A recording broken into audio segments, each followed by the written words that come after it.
పాలు తేనెలు ప్రవహించేటువంటి కనాను దేశాన్ని ఇచ్చింది దేవుడు అబ్రహాంకండి. వాగ్దానం చేసింది అబ్రహాంకి. అయితే అబ్రహాం ఎవరు అసలు? ఈ ఇజ్రాయెల్కి పితామహుడు, పూర్వీకుడు.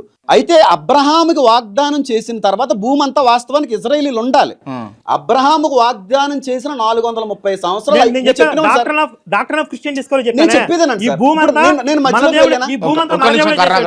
నేను చెప్పేది. ఇప్పుడు 430 సంవత్సరాలు ఐగుప్తులు ఉండిపోయారు ఇజ్రాయేలీలు.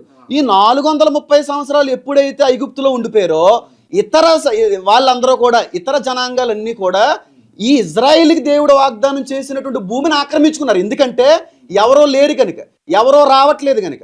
430 సంవత్సరాలు వచ్చిన తర్వాత వాళ్ళ భూమి కోసం వాళ్ళు పోరాడారు. ఇప్పుడు మీరు ఇంట్లో నుంచి వెళ్ళిపోయారండి, 6 నెలల వరకు రాలేదు, ఎవరో వచ్చే ఇల్లుని ఆక్రమించారు, వెళ్ళి మళ్ళీ వాళ్ళని అక్కడ కూర్చోబెడతారా, వాళ్ళని అక్కడి నుంచి గెంటుతారా మీరు? అదే జరిగింది అక్కడ, అదే జరిగింది అక్కడ. అంతా తప్పు. అసలు అంటే ఇది రాసి ఉందా? మీరు చెప్పింది ఉందండి అక్కడ. ఒకసారి చదవండి.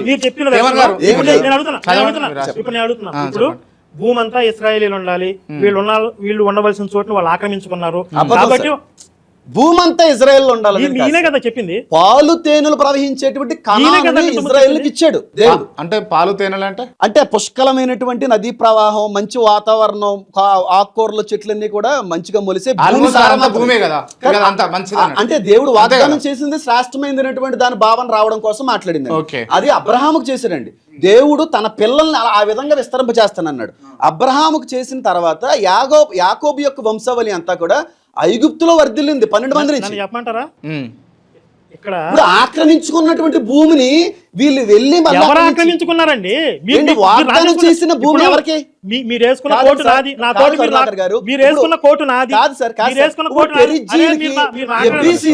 ఎంతసేపు అరుస్తారండి బాబు? చెప్పండి సార్. ఇప్పుడు మీరు వేసుకున్న కోటు నాది, నా కోటు మీరు లాక్కున్నారు కాబట్టి నేను లాక్ వేసుకుంటున్నాను అన్నాను అనుకోండి, దానికి ఒక ఆధారం ఉండాలా, ఒక ఎవిడెన్స్ ఉండాలా. ఇప్పుడు మా ఇశ్రాయేలీ భూమిని వాళ్ళు ఆక్రమించుకున్నారు అని ఎవరు రాసుకున్నారు? వీళ్ళే, ఇశ్రాయేలీలే. మోషే అనేవాడు, మోషే అనేవాడు. ఒక్క నిమిషం ఆగండి, ఎందుకంటే మీరు మధ్యలో మాట్లాడుతున్నారు. సరే, మోషే అనేవాడు ఇప్పుడు ఇతర దేవతలను పూజించాలని సంపాదన చెప్పిన మోషే ఉగ్రవాది కదా. ఈ ఉగ్రవాది అనేవాడు చెప్పాడు, ఏం చెప్పాడు ఇశ్రాయేలీలకి?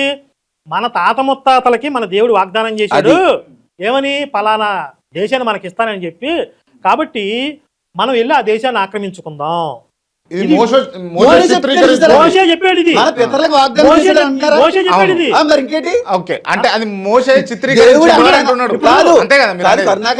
మాట్లాడిస్తే కదండి ఆయన.